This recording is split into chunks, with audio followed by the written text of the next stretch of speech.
یکی از اشتباهات رایج در شروع یادگیری گیتار مربوط به نحوه نشستن و فرم گرفتن سازمونه که علاوه بر کند شدن سرعت یادگیری باعث آسیب دیدن بدنمون هم میشه.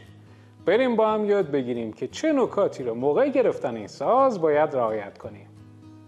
اولین نکته انتخاب صندلی مناسبه که باید راحت، بدون دسته و با ارتفاع مناسب نسبت به زمین باشه.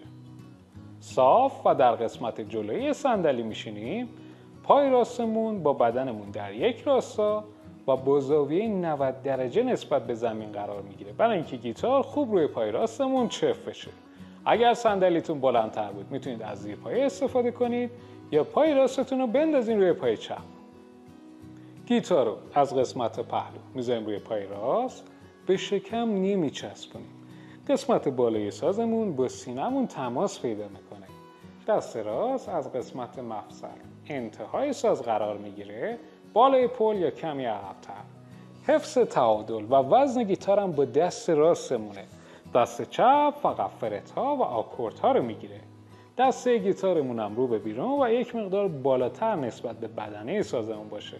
اگر پایین‌تر باشه کاملا اشتباهه. مرسی که تا آخر این ویدیو همراه من بودین. خیلی خوشحال میشم اگر نظراتتون رو برام کامنت کنید. خیلی مخلصیم.